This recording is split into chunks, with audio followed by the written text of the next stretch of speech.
എടിയേ ഇച്ചിരി കുടിക്കാൻ തായോ. പൊന്നി. അതെ, അടുത്ത മഴക്കാലത്തേക്ക് ഞാനും എന്റെ കുഞ്ഞും ക്യാമ്പിലേക്ക് വരുന്നില്ല. അതിനാണ് ഈ ക്യാമ്പിന് ഒരു കുഴപ്പം. നല്ല 1ാം ക്ലാസ് ഫുഡല്ലേ അല്ലേ മക്കളെ? അങ്ങനെയാണെങ്കിൽ നിങ്ങൾ വെക്കോ, ഞാനും എന്റെ കുഞ്ഞും വരുന്നില്ല. പൊന്നിനെ കൊണ്ട് ഞാനിങ്ങോട്ടും ഇല്ല. അടുത്ത മഴക്കാലത്തെങ്കിലും ഞാൻ കടച്ചുറപ്പുള്ളൊരു വീട് വേണം. എന്നാ നിങ്ങൾ എഴുതി വെച്ചോ. എടി നിന്നോടും കൂടാ പറയുന്നത്. അടുത്ത മഴക്കാലത്ത് നമ്മൾ ക്യാമ്പിൽ പോകേണ്ടി വരത്തില്ല. നമ്മളെ സ്വന്തം വീട്ടിൽ കിടക്കും. അതിനുള്ള പണിയൊക്കെ ഞാൻ ചെയ്തിട്ടുണ്ട്. പൊന്നി.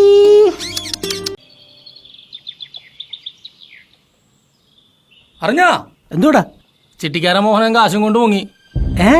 ആൽബർട്ടിന്റെയും നാട്ടുകാരുടെയും കാശും കൊണ്ടുപോയെന്നാ കേട്ടത്. ഇവരൊക്കെ ഇത് എന്തോത്തിന്റെ കേടാടാ? ഈ KSF ഒക്കെ ഉള്ള ഇക്കാലത്ത് കൊണ്ട് ഈ കൊള്ളപ്പലിശക്കാരന് കാശ് കൊടുക്കാൻ. എനിക്കതല്ല തോന്നുന്നത്. അയാള് നോക്കാനും വിഷം കൊടുത്തിട്ട് കേറിയെങ്ങാനും തൂങ്ങോ? എന്റെ അമ്മോ, ഡാ തൂങ്ങൂടാ.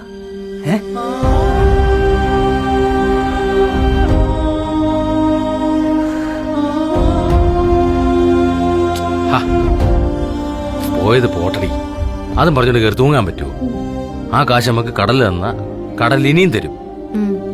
പിന്നെ ഒരു 2 മഴക്കാലം കൂടെ ക്യാമ്പിൽ കിടക്കേണ്ടി വരും. ആ കുഞ്ഞോട് ഞാൻ പറഞ്ഞും പോയി, ഇനിയൊരു മഴക്കാലത്ത് ക്യാമ്പിൽ കിടത്തത്തില്ലെന്ന്. സാരമില്ല, എല്ലാം ശരിയാവും. നമുക്ക് നമ്മുടെ വീടാവും.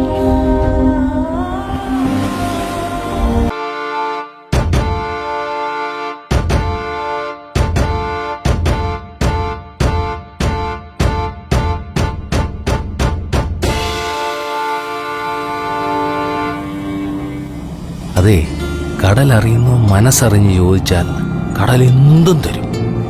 അതാണ് നമുക്കിടയുള്ള വിശ്വാസം കേട്ടോ.